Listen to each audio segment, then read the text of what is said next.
Les EAC à Golfe du Morbihan Van Agglomération existent déjà depuis très longtemps. Ça fait quelques années, ça fait depuis 2015, si je ne dis pas de bêtises, qu'elles existent. Elles s'adressent aux écoles primaires exclusivement, avec les primaires maternelles, donc écoles élémentaires.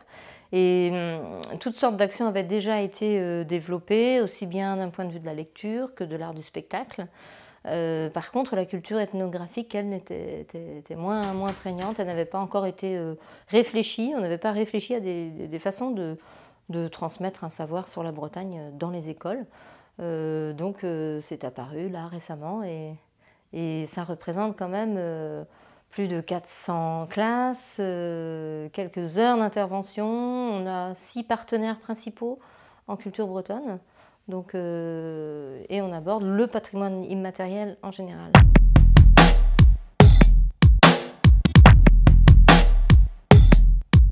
Alors sur le territoire, donc on s'adresse nous à 34 communes, 34 communes, dont Vannes qui est la ville-centre.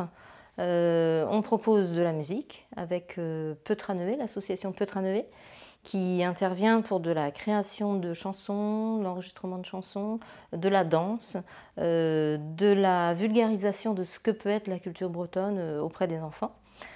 On intervient également, on achète des prestations en fait, à Kenler pour de la danse. Ça c'est tout nouveau, ça va paraître en septembre, ça va débuter en septembre. Donc les écoles auront le droit à 7 séances d'apprentissage de la danse. Avec Sonerion et les bagadous du coin, eh bien, les 6 bagadous du territoire. On a échangé avec 6 bagadous du territoire et on va travailler réellement avec 2 d'entre eux parce qu'ils ont des intervenants compétents pour venir dans les écoles. Là, on va réfléchir à ce que c'est que la musique de bagade. C'est une découverte, là c'est pareil, c'est 7 séances. C'est vraiment dresser un tableau un petit peu de cette culture.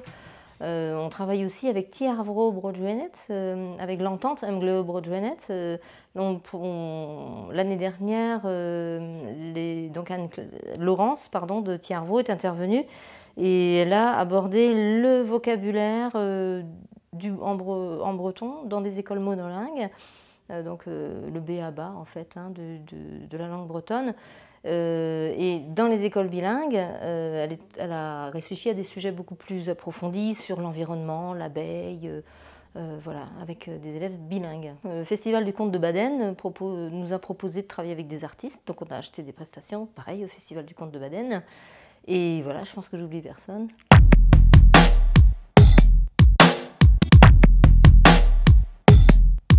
On a un site internet qui est un véritable outil de travail puisqu'en fait c'est une plateforme sur laquelle les enseignants peuvent venir s'inscrire. Au mois de juin, ma collègue Anaëlle Rioux ouvre ce site.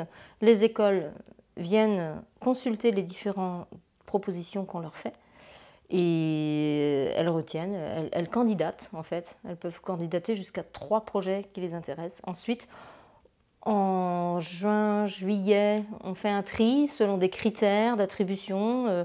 On est très très vigilant à ce que les écoles privées et publiques bénéficient de ces actions-là, que les écoles qui n'ont pas eu l'année d'avant l'aient l'année d'après. Enfin bref, il y a certains critères comme ça qu'on a mis en place. Donc les enseignants s'inscrivent. Nous, derrière, on fait un tri. Une commission locale d'évaluation avec l'éducation nationale sélectionne un certain nombre de projets qui sont retenus. Et ce site-là s'appelle Déclic, donc vous pouvez aller faire un tour, revoir tout ce qu'on propose.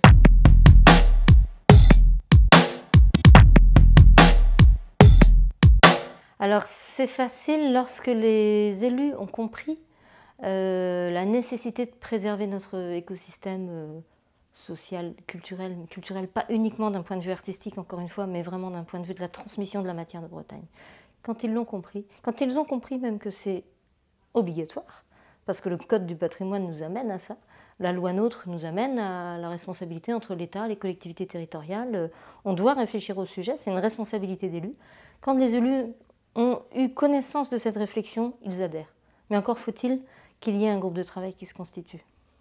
Voilà, il faut prendre le temps en fait d'en échanger avec eux, parce que bien souvent, qu'on vienne de Bretagne ou pas, quand on vit ici, on se rend compte qu'on a des spécificités et c'est de la responsabilité des élus de faire en sorte que dans les collectivités, eh bien, ça puisse, les gens puissent avoir accès à ce patrimoine-là, quoi.